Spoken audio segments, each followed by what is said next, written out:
Testing. People. Oh my gosh. Testing, testing, 1, 2, 3. Testing, testing, 1, 2, 3. Hello, everybody. This is Nelson for VideoGamesBottle.com, Beta Wave Radio, and now happy to join you again, Games Matter.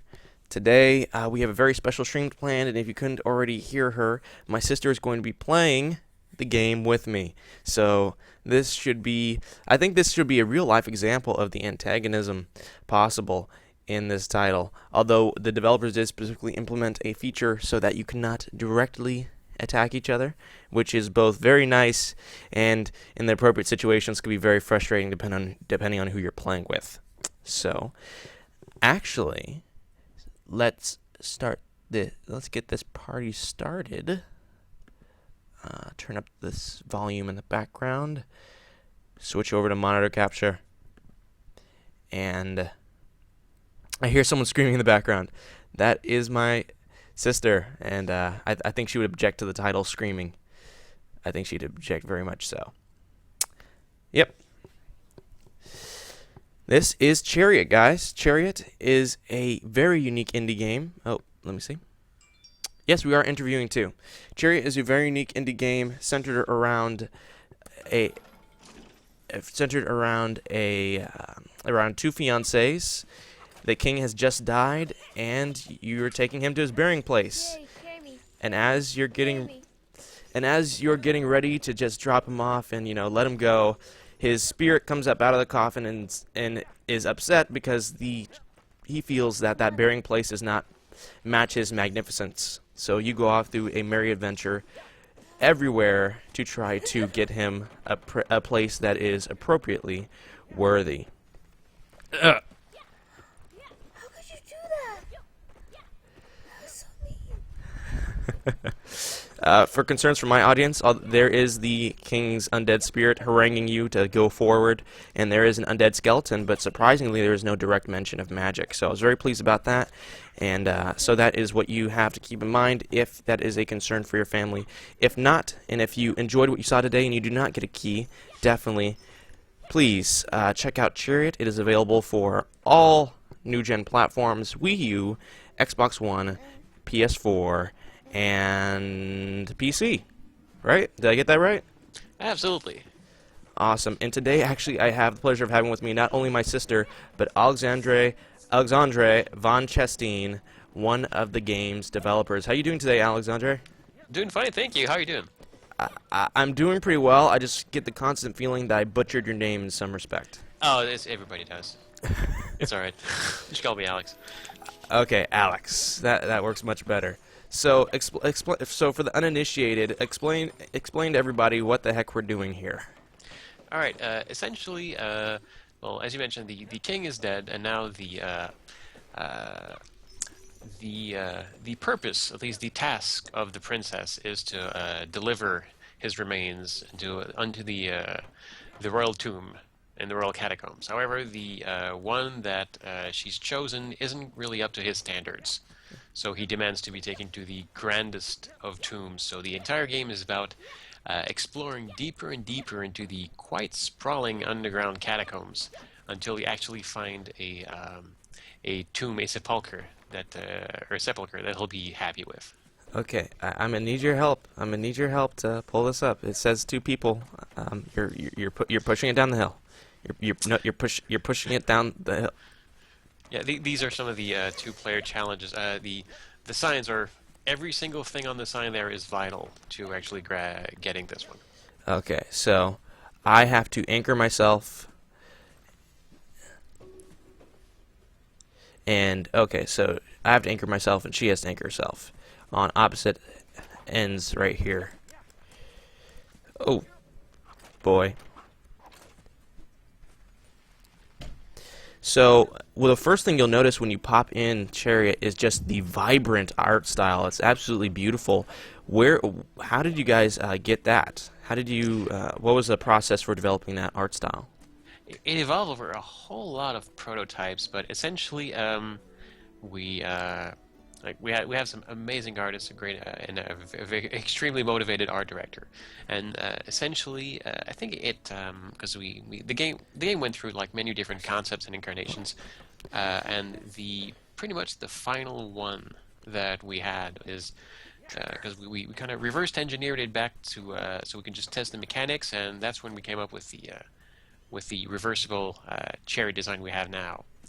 And eventually we just had a workshop to because we had broken the game down to its very essential mechanics, and then we had to figure out the story. So we just took the team, some of the team members into a workshop, a day-long workshop, and it was the single most efficient workshop I've ever been into because like 8 hours later we were all agreed on the setting, which was the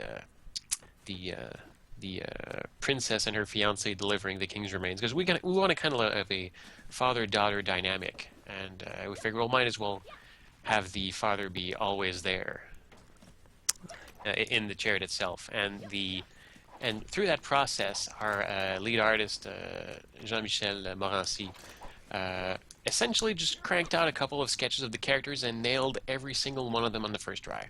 Wow. And that was kind of the basis for the character design, and the art pretty much flowed from there. But we had an extremely dedicated art team, and I think from the start, since the levels are pretty blocky, there was the intent to mimic that feel in most of the art, but also have a very kind of a unique style that was very kind of cartoony, but also very lush, very vibrant in colors, very colorful.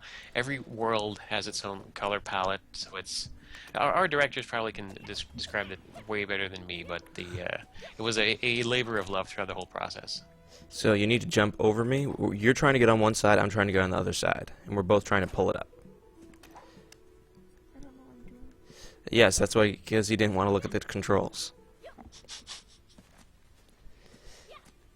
I think the single most spoken line from players who are playing together is always something about either "don't forget to anchor" or "you didn't anchor." So, I think right trigger is to tether. Okay, yeah, you're supposed to get on the other side and then okay, well, I'm trying to tell you what you're doing. Okay, you're jumping everywhere because you want to jump everywhere. Now, tether the rope tether, the tether. Just right. Yes, you got it. No, yes. Okay. No, you can't actually directly attack each other. You can't slice your. Nope. In the game, this is your fiancé, so you cannot slice me in the face. No, Unfortunately. yeah. There's only love between the two of them. Only love. And, if you want a little hint, we're actually very generous with how far you can be on the edge of a platform and still be able to jump. So usually you'll be able to go a little further than you think and still jump. So if you have troubles with some jumping, or of course, if you have trouble making some jumps, the other option is always just to dangle the chariot and use it as a platform. Okay, so see, I dangled the chariot. All you have to do is, see, there you are. And you get to the edge of the platform and you press right trigger, or right bumper as it were. R1 or R2. So you need to move until that, yeah, see, right there. Now press R1. R1. No, R2, I'm sorry. I'm waving. Oh yeah, that's actually the high five button, which is very useful. Yep. And you have to press another button to pull up to wind up the tether. You can actually control the rope to a degree. Yep, and you'll see the to grab a rope you need to be you need to have line of sight to it, and it's always going to be the closest open wheel, and it's going to light up with your color to let you know. Yeah. But you can also just hold down the right trigger, and you'll automatically grab it as soon as you can. We don't. There's no timing involved. I think we That should is very ban nice. Kill people. And also, if you're ever dangling underneath the chariot, keep winding the rope, and you'll flip up on top of it. Oh, if we keep winding up the rope, okay. Ah, man. It's all your fault. We actually have some audience questions already, so as soon as Sure. I can. Okay, so we have hello, howdy y'all. Wow, this looks challenging. What game engine did you guys use for creating the game? And we have people dropping in. Cool. Oh, actually, yeah. I can actually, I'll open up the chat on the here so I can answer it myself if you want to make the application full screen. No, I wasn't able to get the game to capture the game directly. Oh, So yeah. Okay, got it. Fill up, little Okay, so wagon. the game engine actually, it's our Freema's own Icewave engine. It's a 2D engine we developed in-house. It lets us do some amazing stuff. It lets us port the game to all the new-gen consoles and PC. And also as a game designer and with my fellow level designers, the advantage of this is it gives us an awesome editor we can use to make the levels, which we used to make this level and all the other ones. And essentially, we would be able to come in, just lay down blocks, and then artists just came in after us and lay down all the art stuff and the little props. And we had an amazing technical artist who came in with the other technology to essentially just stamp a great big texture on everything. so here, just attach the rope already. Attach the rope. What? You're already up there. Like Attach the that? rope. Yep, like that. Now jump to the other side. What? Yeah, jump to the other side. Yes, I've also heard the reference to Ib and Ob. No. And it's- I don't think we're gonna get past Yes, the yes, first yes. level. You can get past the first level. Just attach right there. I got you. I'm anchored. Like the whole thing is just gonna be like Hopefully, around. no, it won't be the whole thing. We can do this. We can do this. Come back, please. Oh, that's what it meant for how you can like go. Let's like, see. that Oh, the last Ninja Cow asked, what was the primary hardware the game was developed for? If I recall correctly, well, we were able to just frequently test on PC, so usually that was our go-to platform. But I think we were pretty much developing for all of them at the same time. But if I had to pick one, I'd have to say just the PC, just because our engine was running on PCs, so that was just the quickest test. But as soon as we had builds out, we had all of the consoles up and testing. I think Wii was the last one out of them, but I remember we had PS4s and Xbox One side by side when we were testing. Okay, that's cool. One thing is, what was the original germ of the idea that inspired you to want to put players in situations where they would want to potentially hurt each other? Oh, that was Philippe Dion. He's our creative lead, and this was his original idea, and he was our also worked as a programmer on the project throughout it all. And essentially, his goal was he made the observation that most co-op games tend to be two players playing single player next to each other on the same screen. That is true. And he wanted a game where you could have two players that are actually cooperating by cooperating on something else, and that's when he came up with the fact of the idea to have two players carrying around a chariot, or in the original case it was a big open-topped wagon, and you had two miners, actually two stick figures, exploring caverns and grabbing loot and putting him in this big open-topped wagon and carefully maneuvering it through platforms and using the ropes to make sure it didn't flip over. If And that you was the grab onto original the idea. chariot, then I can pull you up. Pull me. Okay. So that was the original germ of the idea, and then of course other story concepts came from that workshop you spoke about earlier. Yeah, exactly. We after the Philip and his and a colleague also made the original prototype, and from that, and then there were some other prototypes made in house, and then after that, the decision was made to just start over and try to get a new outlook on it, and that's when I came into the project, and essentially it was an amazing experience because we had a small team and we were always we worked on consensus. As soon as we tried stuff, everyone voiced their opinions, and whenever we had a decision to make, we just locked ourselves in a room, talked it out, and 15 minutes later we all agreed on the same decision, and then we just kept working, and that's how we came up with the look, well, not the look, but the feel, the shape of the characters, the height of the jump, the fact that you can swing around, you can reel and unreel the rope, and all of the very core mechanics. We nailed that during those early prototyping days, and that really set the stage for the rest of the game.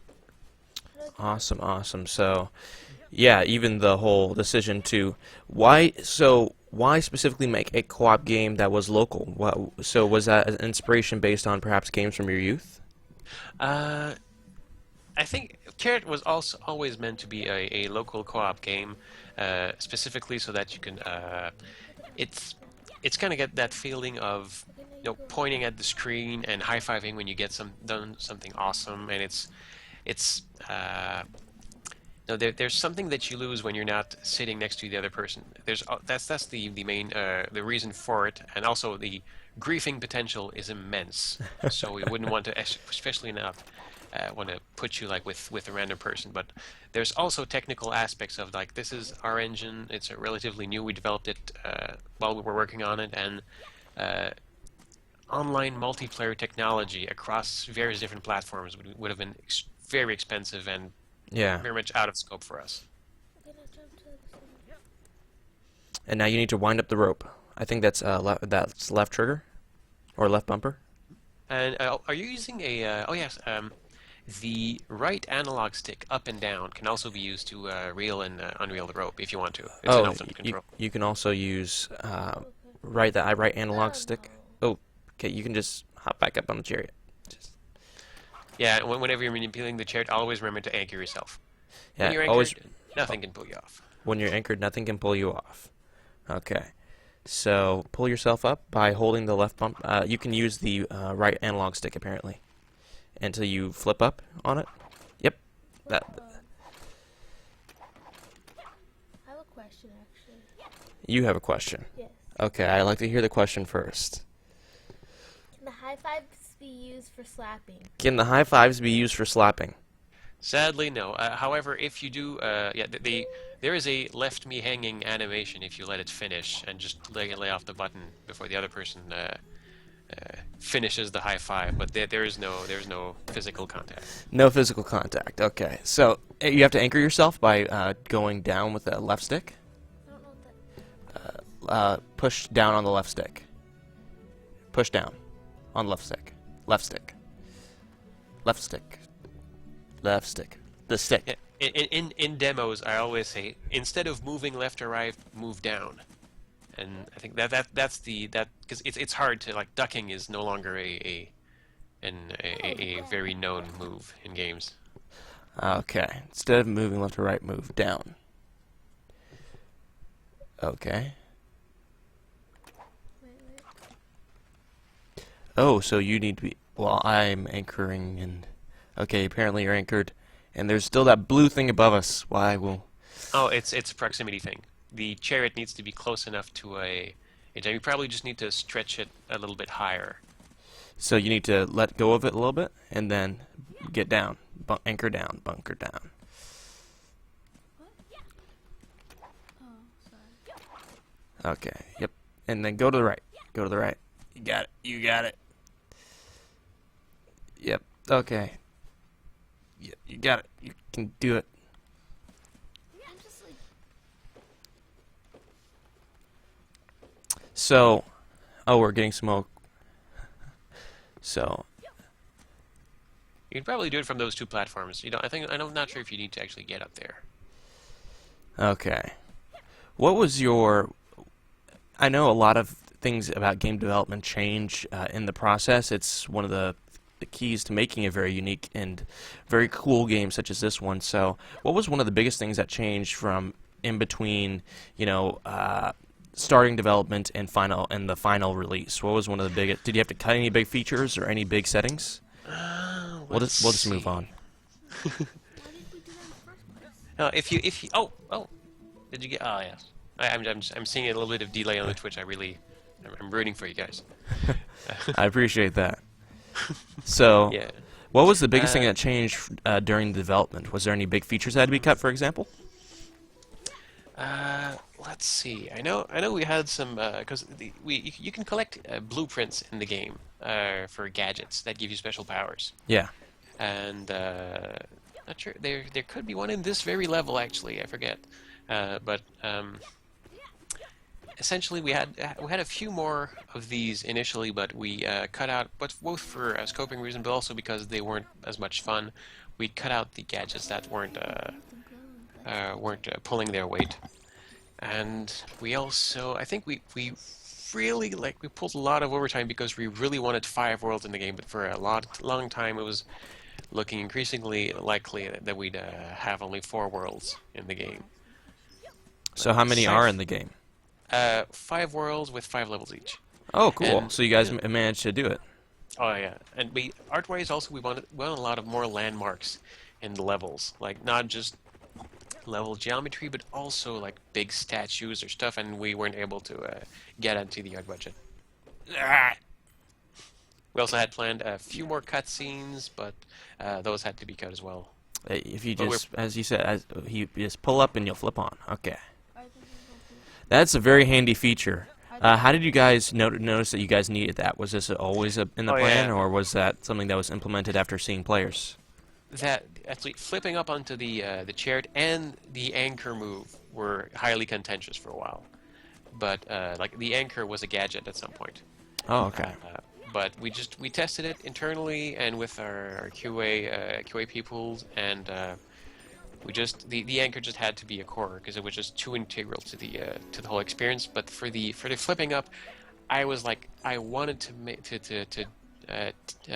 find a way to not have you actually just jump on top of the chariot automatically, but we just couldn't find a way to do it and still make sure that you could do it in any situation. So in the end, we implemented that.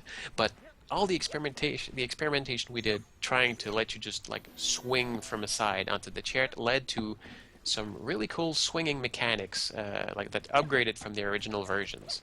So I'm actually glad we went through that iteration process, because the swinging, the way we have now, is really very cool and gives you a lot of leeway to do some acrobatics. Yeah, if this couple can survive this, they can survive anything. Yep. And I see you're getting close here to one of the more devious ones. Yeah, the co-op challenge, we're sort of dealing with that now. Mm. I never see your thing. It said, hey, did you see a commercial that Are you asking me if I saw that commercial? the commercial where like they hired, it was like Okay, commercial where like let's move on. Kardashian was making fun of Okay, herself. wait, and it was we're like, we're talking about Kim Kardashian commercial in the middle of a Chariot interview. yes. Okay. It was really, really funny because she was like, you okay. pay for stuff so you can watch me do my makeup, Oh, my hair, okay. my style. Yeah, okay, my yes. swing, Okay. my outfit. Okay. One thing is, so Okay, you really well- did build the game around the concept of people being together. This isn't the sort of experience you'd have if you had a silent partner in online co-op, for instance. Yeah, exactly. A lot of communication is key. So it's extremely important because with some of our, like, we had a big team of QA experts working on the game, and but the couple of them who were tasked with like 100% completion or doing some speed runs and the more difficult challenges, at some point, like watching them play through the speed runs together in co-op, like they were at that point practically twins. They knew exactly what they needed to do. They didn't even communicate with words. They would just like, it was really like incredible seeing them work together.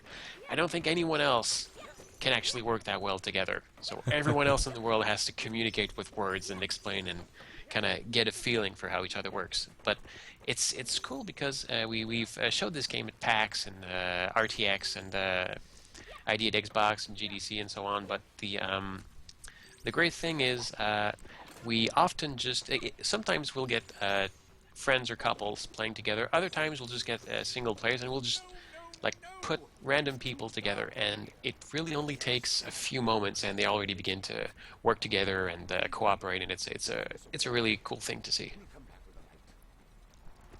And the great thing with local co-op too is that if you're griefing your partner, well, they're right next to you. Very good idea. One interesting thing is, yeah, you guys have some incredible voice acting. I think the King is such a Yes. grump, but he's lovable at the same time. How did you find these guys? Because Oh, it's yeah, very that- hard to cast the right role. Oh yeah, That was our thanks to our audio director Patrick Balthrop, who's been absolutely amazing, and he had a very good team with him, and through him and the studio he used I think the King's like we searched like we were given like a bunch of different demos of voice actors, and the King we searched high and low, and eventually like we settled on on what we thought was the best fit, and then by talking with him was Artie Widgery, the vocal kaleidoscope, and in the session talked with him, and he completely like found the voice of the King, and we were like super stoked with it, and he's done an absolutely amazing job. And the amazing Chris Rando also was the one who voiced the skeleton, who was like by a wide margin pretty much the favorite character of all of us on the team. Wow. So yeah, this is local only co-op, and the Steam copies and Wii U copies were gone really, really fast. This game is, I can believe it. This game is really incredible. Are there any? What is okay? You don't want to spoil anything, but what is one of your favorite Easter eggs that you can sort of tell us about? And is there a Regis unlockable character? There are no unlockable characters. There are unlockable gadgets. If you hover on a gadget in the shop, the skeleton will usually pipe in with a couple of tips, like a couple lines of dialogue per gadget. One of them is useful, the other one is just a joke. And I believe in this version, if you just idle for a while, the shopkeeper will eventually just like start saying random things. And as far as Easter eggs go, I know I'm a big Dark Souls fan, so I kind of snuck a couple of references in there. Praise the Sun, for example. Not quite as overt as that, but yeah, there's a couple to that effect. But what is the? I know there's most of my favorite stuff is kind of in the sort of infamous hidden level. Ah, okay. Quite a bit, because the game is relatively like starts off very easy, ramps up a little bit, and but like two players can easily get to the end, but there is a hidden level, and that is for the players who demand the challenge. Oh boy. And that's where some of the fun in quotation mark stuff is hidden. I love the fun Yeah. quote unquote fun. Oh, so you have to, there's a go. Now we're starting to get some rails, some walls that don't want us to go through. Yeah, those are the ghost rails. They stop ghosts, but they don't stop you. Ah, okay. So that's why the chariot can't go through them. And so It's I essentially can actually, Aaron, if you head over back that way, and pull the chariot with you, then I can actually pull it up from here. Oh. Let's see. Oh, LFG2000 asks, any plans for Linux port? I have no idea. I just got the King just said she restarted and I didn't. So the King said, if you really loved her, that would have been you. Yes. he is a bit of a curmudgeon. He has different lines for a lot of different very specific circumstances. This one's probably one of my favorites. So how did you guys come up with those lines? Anticipating player behavior?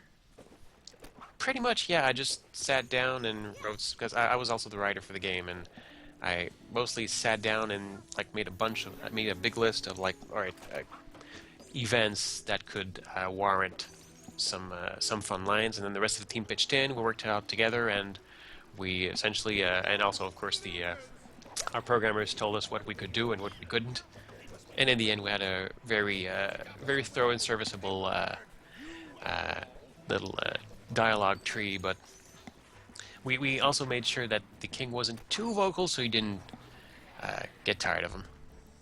Okay, I don't know how I could get tired of them, but I can understand. Oh, and hey, you came across the looters. Yes, the looters, and this is, I guess, is who the attack control is intended for.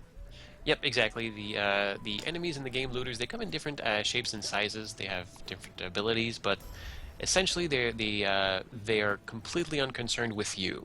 All they want is to grab the chariot, yank out some of the gold, and then just run away. Can we take back some of the gold before they take it? Absolutely, yeah. You can see them in their hands when they run away with it. So you can, if you manage to knock them out before they get too far, you can always just go back and grab it. I have a question. What is your question? Why do you sound dis? Why do I sound distressed? Well, we haven't been able to do a co-op challenge yet. I'm not sure about the bond that is here. I think you'll be able to get one done in this level. They're kind of rough in the first on one of the early levels, so we kind of dropped the ball on that one. But they get a little bit more sane, especially since you start to learn more of the moves and get more comfortable with mechanics. Yeah, and what I have is actually I have an anchor. I have the rope anchor, the peg now, so that should help. Yes, the peg is do you play Halo? Yes, I did play in the Halo. Yeah, I like to refer to the peg as the pistol. Oh, It's, okay. it's the first thing you get. You kind of see it as an underpowered, weird little thing. You quickly dismiss it for something else, but eventually you come back to it and you realize, oh, this was like the best thing all along. So I It's haven't used it yet, so I think I can understand what you're talking about there. it's essentially it's mostly used in single player because it essentially means that you give up your rope when you use it. So you kind of have both players have to share the other rope, but it will stick your rope into anything solid, be it like the floor, a wall, a ceiling, for a few seconds. What about a solid friendship? Can we stick it in there? Sadly, no. Sadly, Only no. once. Okay, so we aren't that meta. No. So yeah, here's another co-op challenge we can get through. So what are these called? What called? Thieves? The thieves? Oh, they're called looters. Okay. And we aren't looters. It's the So when their dad. here. So you go down there and then you flip up onto the chariot. What chairs? That they call it a chariot. Okay. So how did you guys get the name of the game and even the other different items? Because I know that sometimes in game development that can be very contentious because everybody has a name in their mind like, oh, I thought the king was named Robert. I thought he was named Kardashian.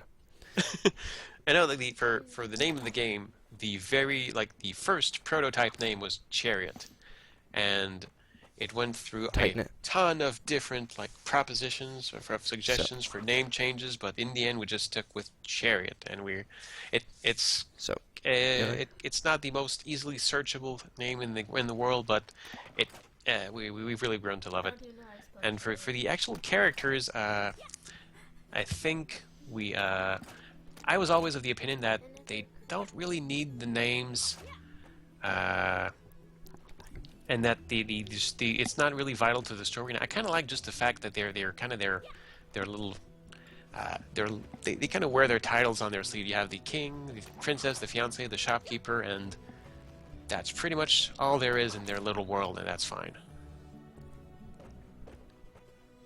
okay, we almost got it. Okay, all you have to do is hang right there. Hang right there. You see the thing is shaking? Actually, Yeah, to get most of these, both players will need to anchor. You have in a to anchor. specific position. Wait, how do I anchor? yeah, you press down on the stick. Down, okay. Maybe you have to click down. No, you just move down. I don't think we use the click of the sticks for anything in this game.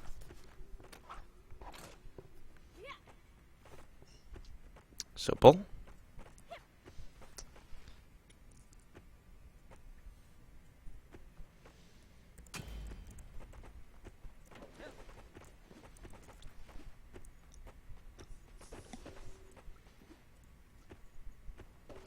We Oh, almost and have LFG 2000 mentions Zombie Tycoon 2. Absolutely, we did make Zombie Tycoon 2. That was another team, or at least other part of another team at Frema. But yeah, we're very proud of it.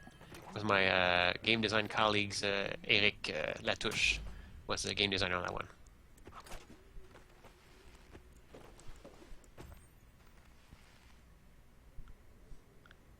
Another game with like surprisingly deep multiplayer with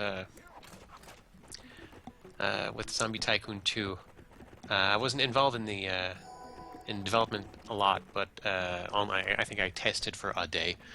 But yeah, it was really neat in how you essentially had an RTS that you piloted from the commander's point of view. Oh, cool, cool. Yeah, some time ago he also won 2 free shirts for another of their titles with cool zombies. This reminds me of an old Survivor community challenge.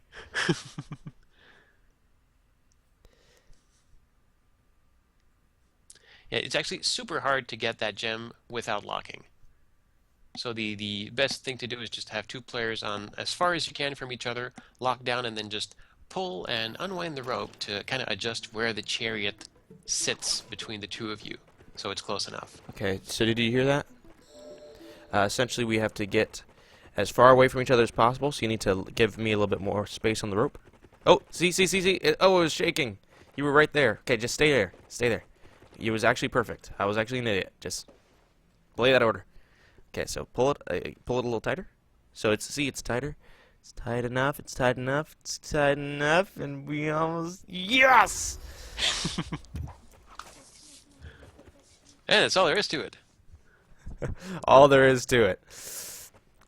That dude, that So were you ever scared that the reception wouldn't be positive? Like, was there ever any serious concern, like midway through, like, oh God, we've made such a mistake?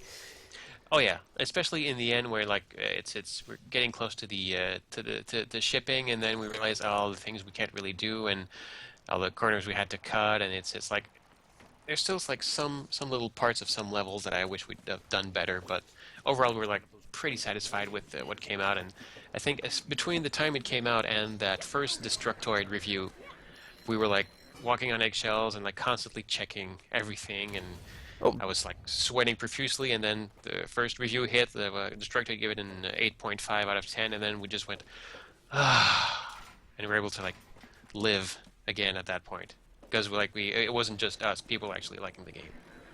oh, we can't let it go upside down, or else it will explode. yeah, love explosion. Explode. No, Oh, no, yes, you found a transport crate. yes. So we don't want it to explode. That's the point, right? Nope. Oh yeah, this is where it becomes important which wheel you actually have a hold on. Okay, so we let go of that wheel so I can get on the back. Okay. So you connect to that front wheel. I got to connect to and you're gonna be leading us. Yeah. Okay, you were a bit enthusiastic about that. Leader. No, please no. No, the king's your father. You're gonna. If he really loved me, he would give his life for me. Oh, and a hot tip: if the chariot is ever on its side with a crate on it, you can probably just run into it, and that will usually make it flip on it back onto the right place. Okay. The way the physics work with the crate is actually pretty light. The chariot wants to get back onto its 2 wheels. Okay. So the chariot's goal is to basically stay upright. Yep. Oh, so we loaded it into that thing, and what are we getting? Oh, we got a blueprint. Sweet. Yep. The gold blueprints will upgrade the chariot, whereas the regular blueprints will give you gadgets. Okay. So one thing is I earned a Steam trading card last night for the game, and Yes. I hear from developers that those can be both easy and hard to implement. So how was your experience with the whole the platform-specific features such as Steam trading cards, or perhaps share play or trophies and achievements on different things? How did you guys come at that with the same engine? For the achievements, those are R&D guys, and I can't speak for them, but I'm sure I'm not sure if it was easy or hard for them, but they did a fantastic job. But for the cards, I think from what little I saw of the process, it was relatively easy and straightforward. Just went online and like enter card descriptions, card images, all that kind of stuff, and out it went. It was that part of the whole process was a breeze. I love the pained face the fiance is making. Yep. He's eager, and he's yeah. The way we love describing the characters is the princess doesn't see danger. She's a challenge to overcome. The fiance doesn't see danger. He just is not even aware it's there. He just sees the pretty surroundings. And So he's a little bit naive. oh yeah, yeah. And then the king sees danger everywhere, even though he is the person with the least reason to worry. So he's scared of the rails when we're basically trying not to die. Yeah, the fiance is just he's like a really helpful guy, just there helping his fiance with her little family task. Little. I love how you describe that. So can we swing this, Aaron? Okay. Ah, man. Yeah, when the chariot is on rails, it can be pretty hard to, if you don't have purchase on the floor or something, to move it. There are some Yeah. advanced tricks you can do, however, but sometimes it's not always necessary. Oh, there's a 2-star. So I'm seeing these stars at some junctions. What do those mean? Those essentially mean This way. they announce a side area, and the amount of stars is how difficult it is. Okay. Usually, the big blue arrows point you to the end of the level, and the little star signs will point you to alternate areas that may have collectibles or blueprints or just a lot of loot. And So usually, if you pause the game on the upper left, you'll see if there's any blueprints left to collect in the level. awesome. So was there any specific games that you had in mind when you were developing Chariot?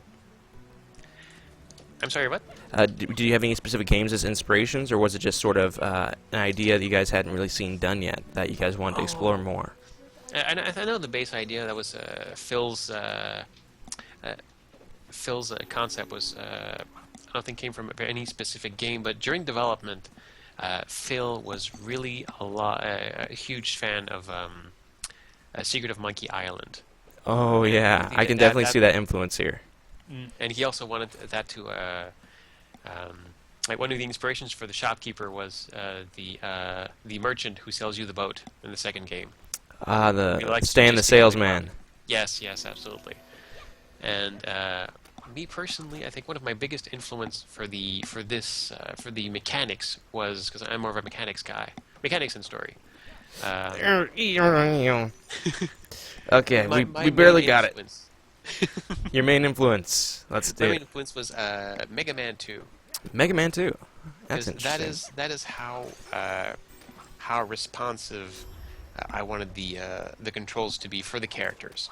Because the chariot itself is depends on physics. You don't have direct control over it, but I wanted to make sure that the characters you had as much direct control of them as you could have. So that's why you get full air control. You stop on a dime. Like the characters are extremely mobile. Well, the chariot is pretty much like it's up to physics what the chariot does.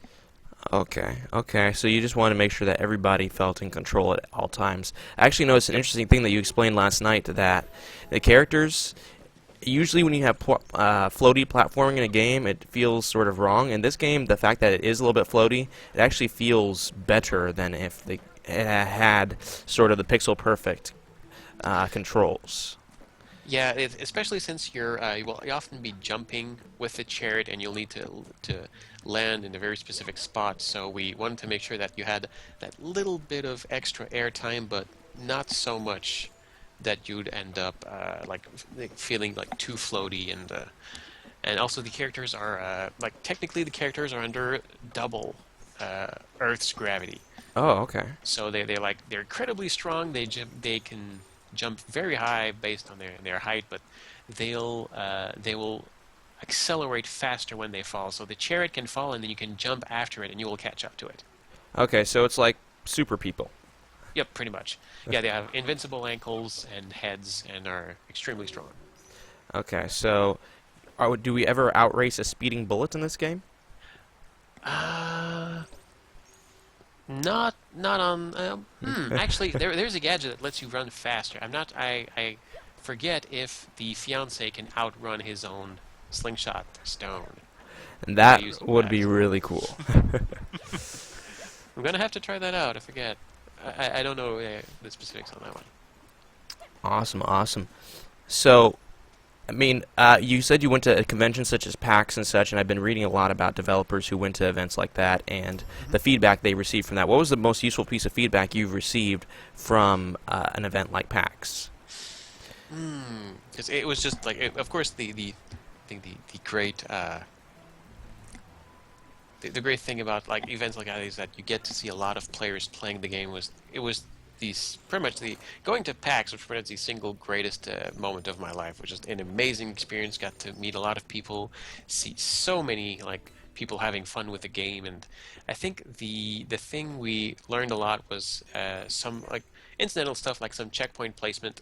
Like I could see people making like the same like losing the chariot at the same spot, and it's like I went like, oh yeah, we should definitely should have put in a checkpoint there, and but also learning stuff like how players pick up mechanics and how they think, and little things like if the we like for PAX and other cons, we would just like start players off on 1-3 or 1-4 and just explain the controls quickly.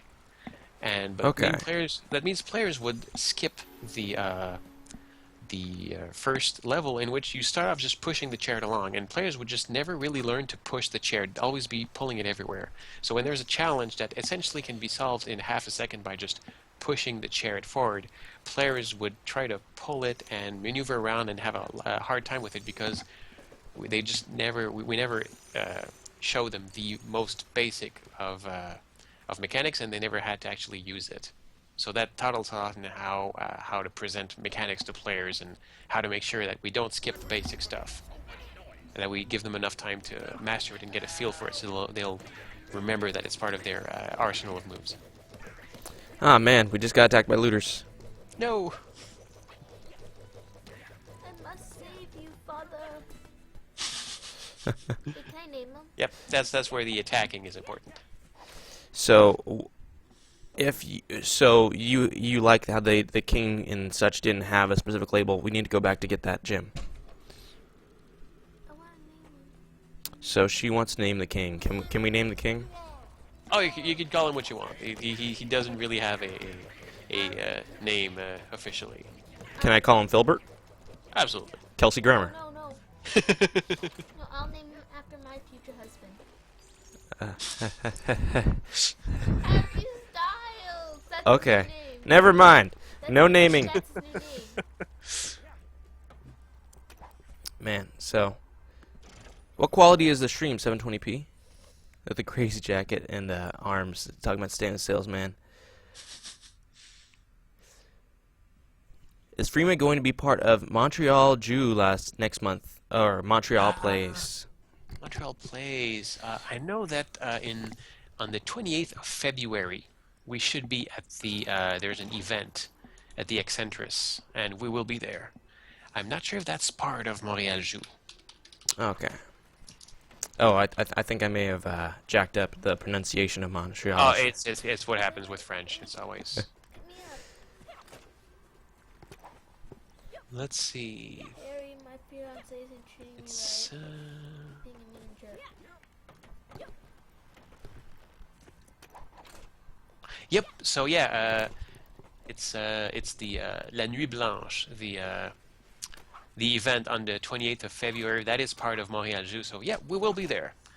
So come check us out. We will be in a big room with tons of people playing games. At PAX, don't people dress up?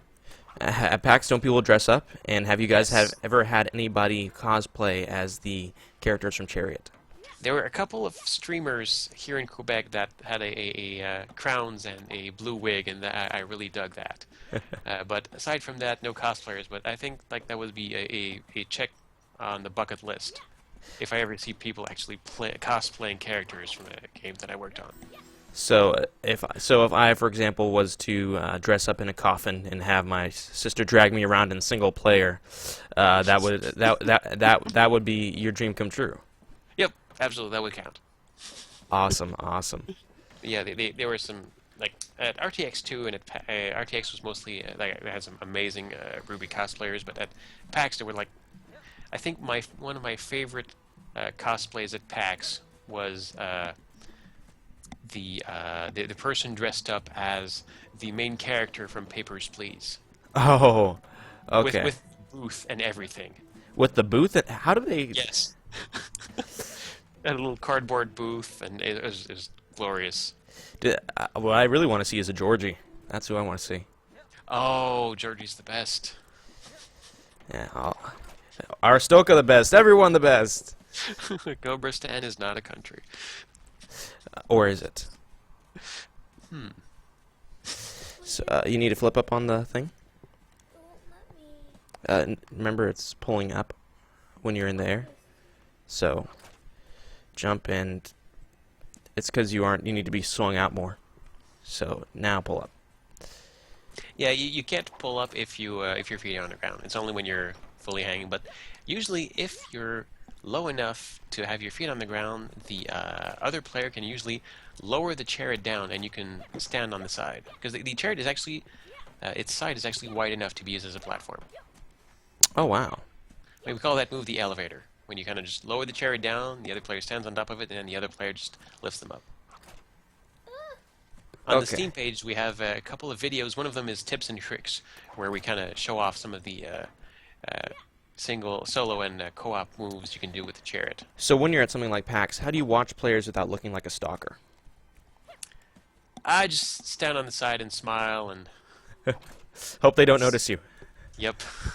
But it's cool. As a game designer, like I love watching people play the games because I learn a ton of stuff from how they're behaving, and it helps me make better games. So PAX is a dream come true in many forms. So feedback was essential for Chariot to be what it is now.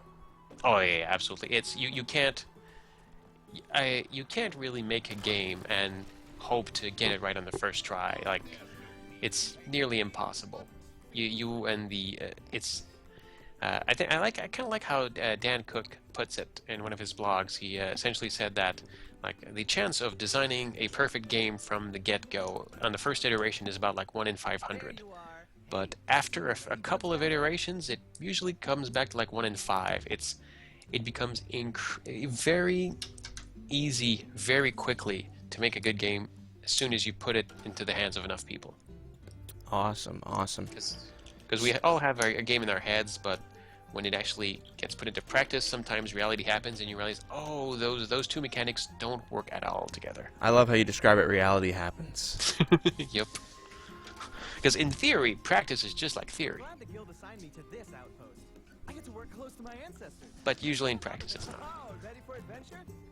Ready for adventure. I love this guy. He's just so upbeat. Oh yeah, the shopkeeper is your best friend. He's always happy to see you. He just wishes you the best every single time. He's super stoked. Cosplaying the king in Chariot would be impressive and nuts. Yep. You going on an underground honeymoon? Going on an underground honeymoon. I can hear the sort of confusion in his voice. Yeah, he has a couple of So much. charming little lines. So what was your favorite part of the development of Chariot? I think probably it's a toss up between like actually getting the game in the hands of people and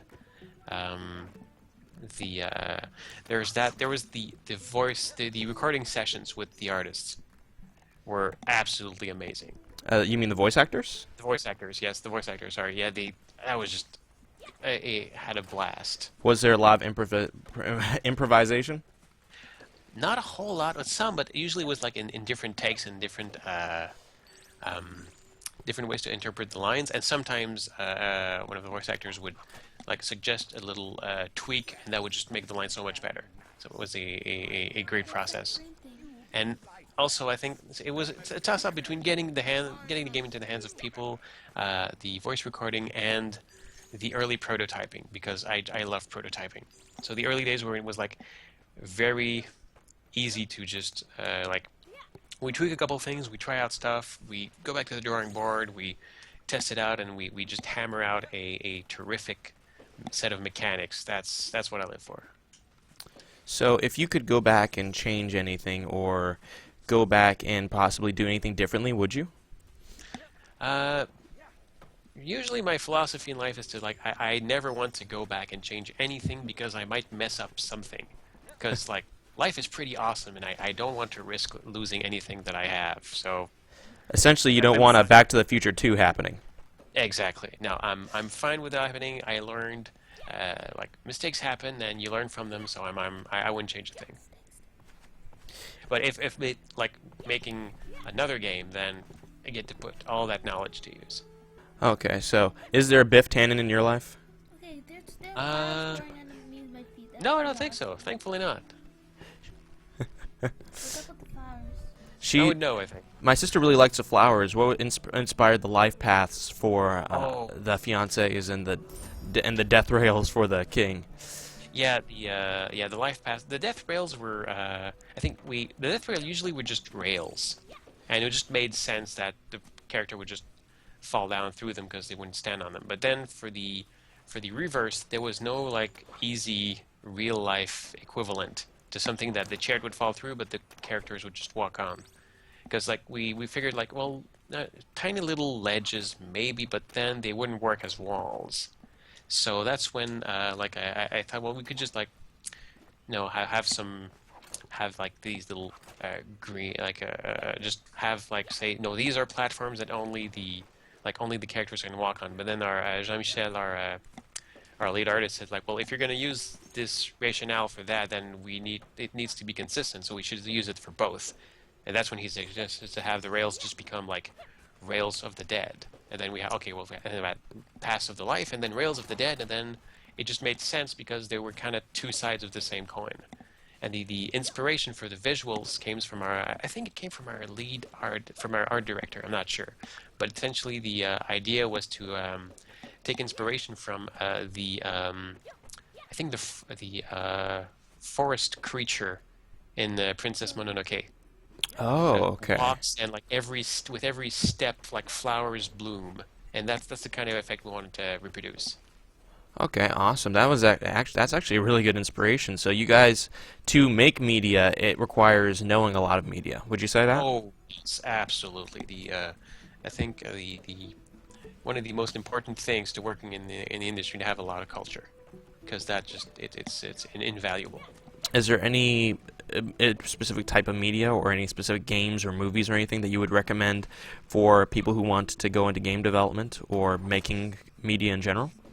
I think really I can speak for game developments. Media, not so much, but it's just consume as much as possible. That is the most important, because the quality helps. Like it's great to know the classics, but just quantity also matters a whole lot more, because you just need a lot of experience and like what worked, what didn't.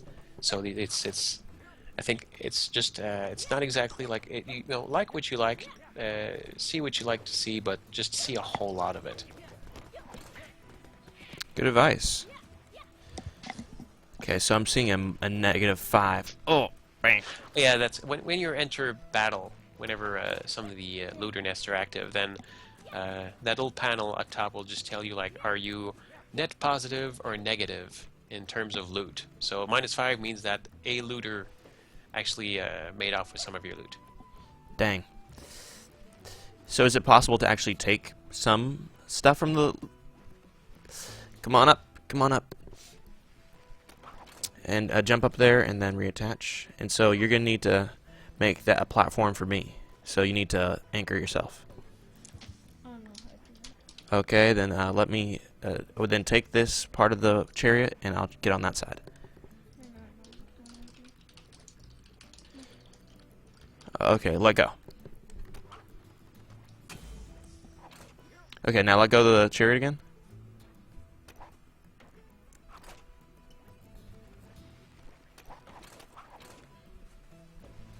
Okay, now come up. And I got you.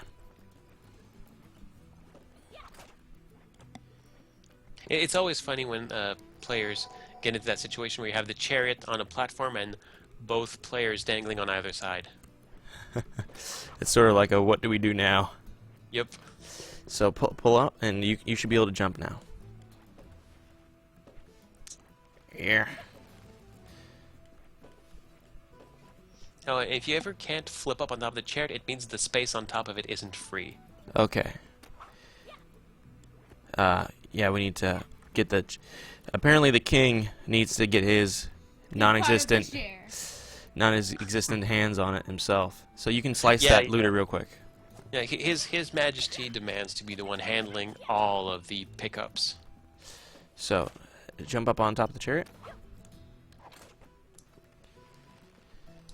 Alrighty. Yeah, the peg, the more I use it, the more I think, yes, this is the best thing ever. Yes, we got it. Awesome. So, is there any actually benefits to perhaps activating looters at all? Not really. There's an achievement for seeing every type of looter. But there is no in-game rewards for actually battling them. So if you can manage to just dodge them for the entire game, then good on you. So non-violence is actually really a big part of the experience. Oh yeah, the looters are there either as punishment for when you mess up, or as an added challenge where sometimes you'll need to, like, if you want to grab a really big piece of loot, it's going to wake up looters next to it. So you'll need to have an exit strategy in mind.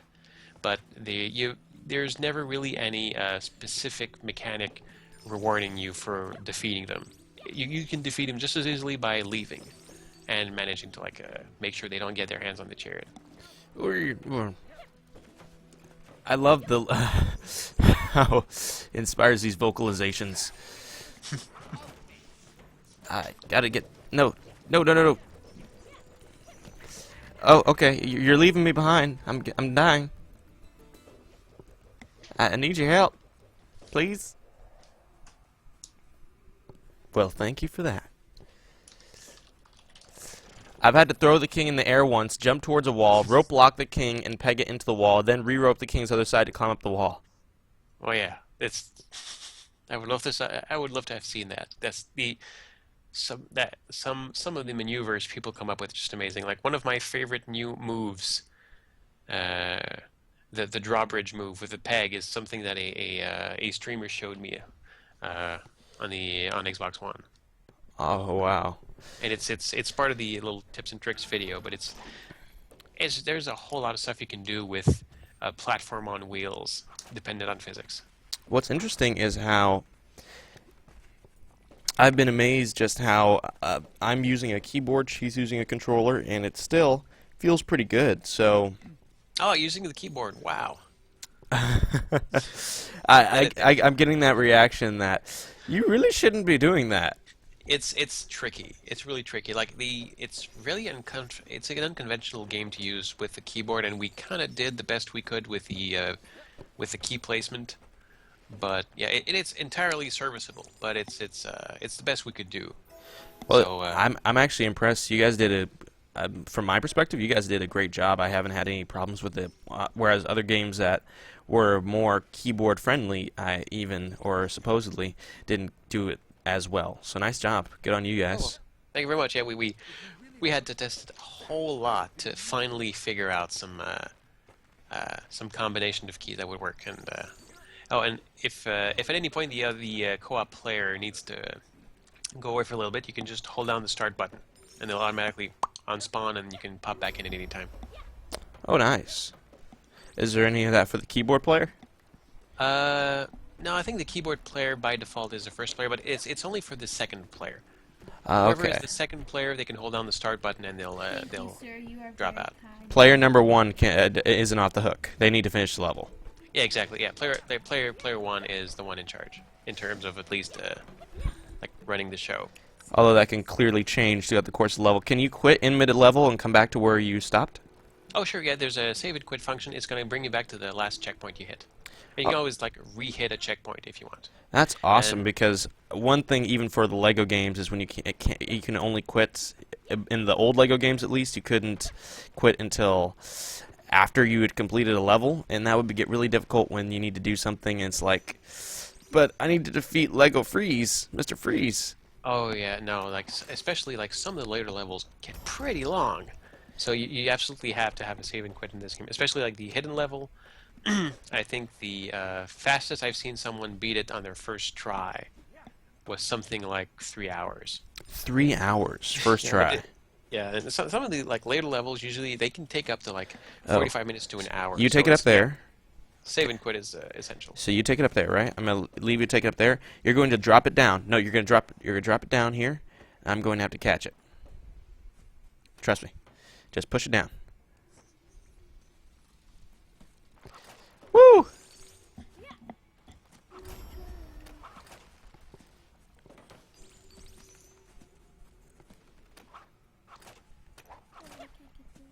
Yeah, you're gonna have to. You can jump up though. So, if for those, so what is next so finally for our final question, and I want to thank you so much for your time. We're a little bit over time actually, but it's been an absolute pleasure throughout. And anybody who Hey, liked same what they, here. anyone who liked what they saw today, definitely pick up Chariot. It's available for all new gen platforms. So, final question: what is next for you guys? Are we going to see Chariot 2, or are we going to see Mutant Zombie Slayer Chariot, where the king comes back from the dead to kick some butt as a Rambo type, muscled, bare-chested figure of mustacularness with the I, beard? I Would there be actually a beard can't. involved?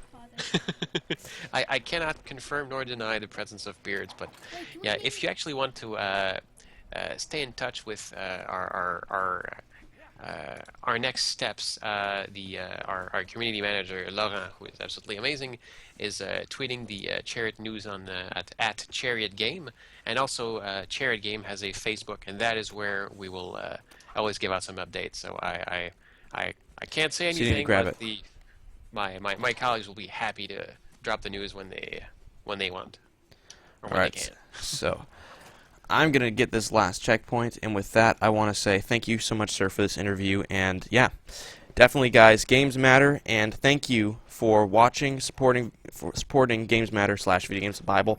And yeah, this has been Alexandre van Chestein, my sister, and myself signing off. Thanks, guys. Bye. Thank you very much.